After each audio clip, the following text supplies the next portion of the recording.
Welcome back. It's great to have you back this week as we continue reading Philippians, the Bible that Jesus read, or the Bible Jesus read. And we're in Ecclesiastes chapter 5, the end of wisdom. And the next section is called A Tale of Two Kingdoms. And it starts with a quote from Malcolm Muggeridge, The End of Christendom. It says, "You know, it's a funny thing that when you're very old, as I am, 75 and near to dying, the queerest thing happens. You very often wake up about 2 or 3 in the morning and you're half in and half out of your body. Most peculiar sensation. You can see your battered old carcass there between the sheets. It's quite a toss-up whether you resume full occupancy and go through another day or make off where you can see like the lights in the sky as you're driving along, the lights of Augustine's City of God." And that sort of limbo between being in and out of your body, you have the most extraordinary confidence, a sharpened awareness that this earth of ours, with all its inadequacies, is an extraordinarily beautiful place. And that the experience of living in it is wonderful, unique experience. That relations with other human beings, human love, human procreation, work, all these things are marvelous and wonderful, despite all that can be said about the difficulty of our circumstances. And finally, a conviction passing all belief that as a participant in the purposes of His creation, that these purposes are loving and not malign, and creatures and not destructive, are universal and not particular. And that confidence is an incredible comfort and an incredible joy. Not many sermons get preached out of Ecclesiastes, for it is one of the Bible's most confusing books. Many conservative Christians treat it with polite distaste, as if it had sneaked into the canon when no one was looking. I have come to see Ecclesiastes not as a mistake, nor as a contrived form of reverse apologetics, rather as a profound reminder of the limits of human beings. Ecclesiastes sets forth the inevitable consequences of a life without God at the center, and the pitfalls it warns against endanger the believer as much as the pagan. King Solomon, the shadow figure behind the book, offers the best example of all. From Genesis 12 onward, the Old Testament records how God fulfilled His covenant with Abraham. First, God set aside a tribe, the Israelites, and then through the torturous process made of them a great people.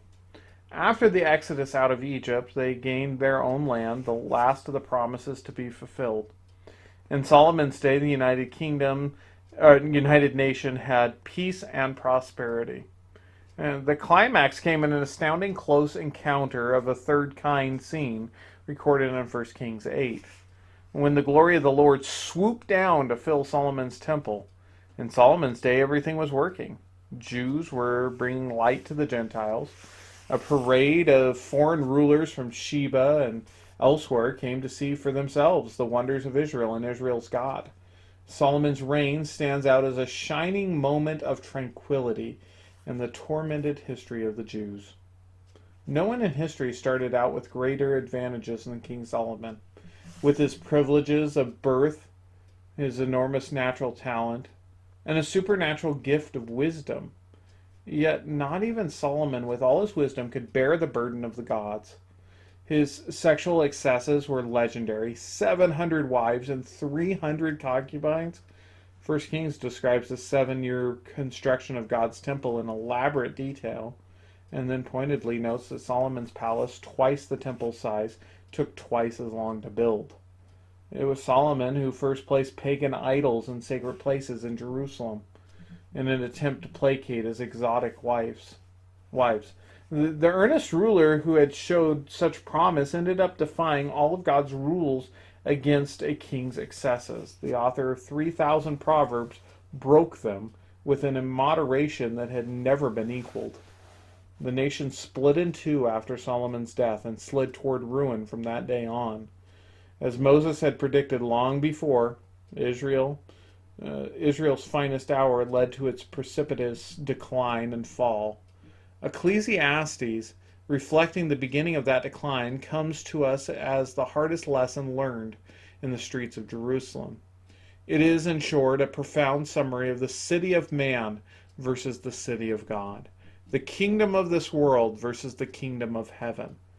And it's possible that God permitted the entire tragic experiment of Israel's nationhood in order to prove a point about the visible kingdom, about any visible kingdom. Solomon, with every advantage of wisdom, power, and wealth, all good gifts from God, led his nation to destruction.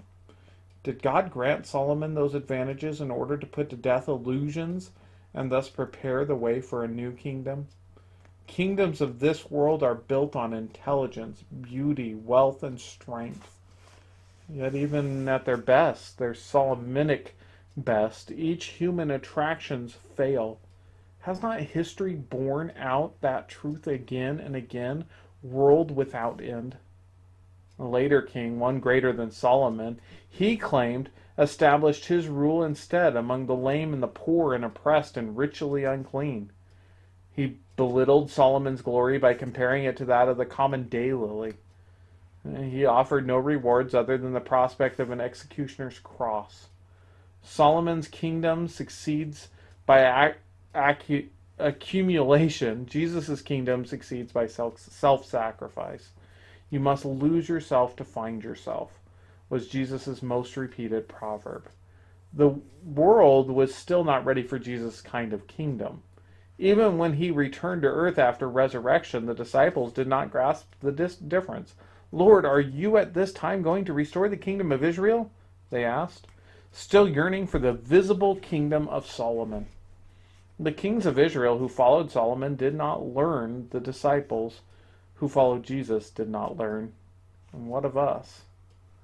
I can envision the teacher of Ecclesiastes standing before the magazine rack of modern newsstand.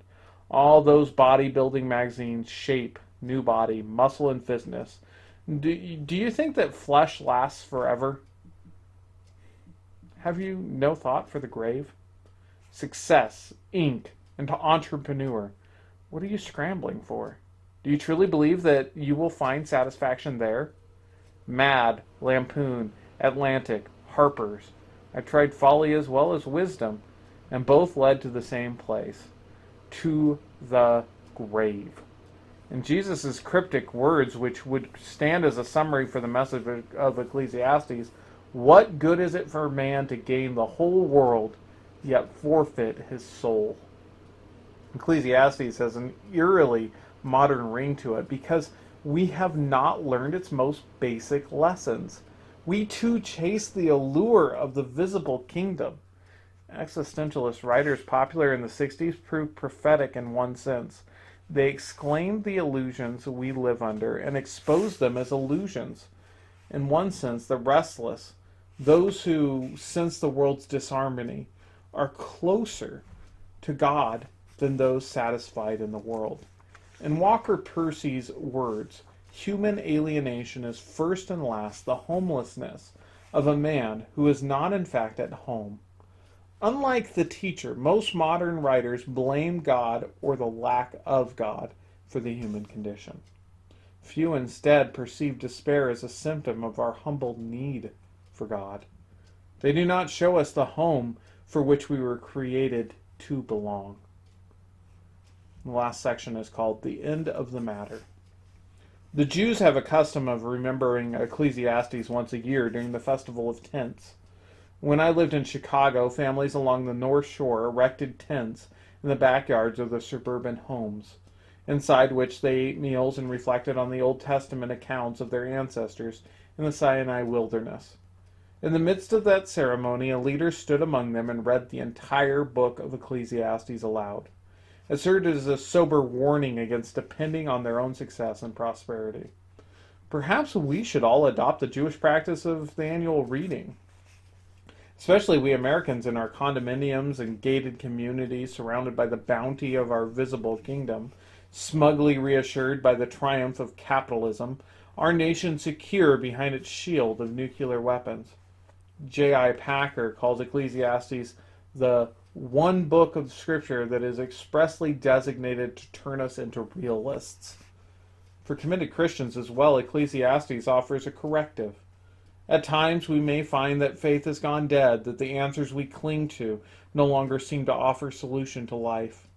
We may feel depression, despair, boredom, apathy, or at the other extreme, we may feel tempted by a happy face spirituality that promises health and prosperity, or by a spiritual asceticism that denies the value of food, drink, relaxation, and lovemaking. To counter all of these tendencies, Ecclesiastes holds up the stark solution of disillusioned realism. We cradle eternity in our hearts, but bear the burden of the gods on our shoulders. Ecclesiastes is not the whole revelation, of course. It says nothing of the covenant and includes no miracle stories of God's intervention or promises of God's ultimate deliverance. The teacher maintains a narrow range of vision, confined to what he sees around him. Even so, the book of Ecclesiastes concludes with this warning. Now all has been heard. Here is the conclusion of the matter. Fear God and keep his commands, for this is the whole duty of man. For God will bring every deed into judgment, including every hidden thing, whether it is good or evil. Some view the final chapter as a form of invitation hymn, as if the author had disingenuously led us along toward a final appeal. Some see it as a later addition, tacked on by scribes worried about its overall message of Ecclesiastes. I get a different image. The tired old man, not unlike Solomon, who was earnestly sought the answers to the riddles of life. In the first part of chapter 12, he gives a brilliant Shakespearean depiction of aging. Now overwhelmed by his mistakes and his mortality, he sighs and says, "Only one thing is worthwhile. Somehow, in the midst of this meaningless world, remember your Creator." In the words of the philosopher Ludwig Wittgenstein, to believe in a God means to see that the facts of the world are not the end of the matter. To believe in God means to see that life has meaning, that this meaning does not lie in it, but outside of it. David and the other psalmists made a habit of assembling every aspect of their lives to present to God as an act of worship. And the teacher did the opposite, atomizing such things as work and pleasure into their constituent parts so completely that he found it nearly impossible to reassemble. He peeled the onion's layers until he found nothing left. Hence the warnings. Remember your Creator, fear God, for those who still had time to heed them. The existentialist writers popularized the phrase leap of faith as a way of describing the plunge beyond our cultural assumptions to a belief in transcendence. Those with religious sensibilities found a kinsman in Soren Kierkegaard, champion of Abraham, Job, David, and all such knights of faith who believed against all odds despite doubts to the contrary. One of the existentialist writers sent me back to the 17th century mathematician and philosopher Blaise Pascal, who also struggled with issues of meaninglessness. Pascal concluded that faith sometimes resembles a wager. He told his friends, if I believe in God and life after death and you do not, and if there is no God, we both lose when we die. However, if there is a God, you still lose and I gain everything. I think the teacher would have approved. And the cry at the end of Ecclesiastes is not triumphalist, "See, I told you so," but rather the last gasp of an extraordinary person who spent his life in pursuit of every possible alternative. I detect in that cry the tone of Francois Marcotte, Viper Tangle, or the Graham Greens, The Power and the Glory. In short, the weary tone of despair that characterizes our century.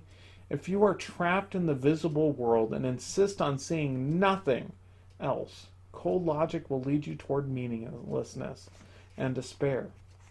Are we, as Mark Twain suggested, on a plodding, sad pilgrimage, this pathetic drift between the eternities? Somehow the teacher counsels at the end, take the leap of faith and believe that there is a God, and that this life will make sense one day, when the eternity in our hearts will find its Sabbath rest, when the burden of the gods will settle on our resurrected shoulders with a bearable lightness of being.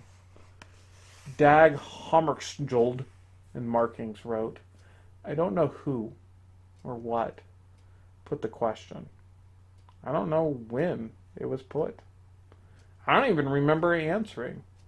But at some moment I did answer yes to someone or something. And from that hour I was certain that existence is meaningful, and therefore my life and self-surrender had a goal. And that's the end of the chapter 5 on Ecclesiastes. Thank you for joining us. Next time we see each other, we'll be talking about chapter 6, which has to do with the prophets. God talks back. And hopefully you're enjoying this. Leave a comment down below if you have been, just so I know that you're enjoying the time together. And we're getting toward the end of this book. We have 2 more chapters to go, and then we'll start a new book after that. All right, thank you, and we'll see you next week.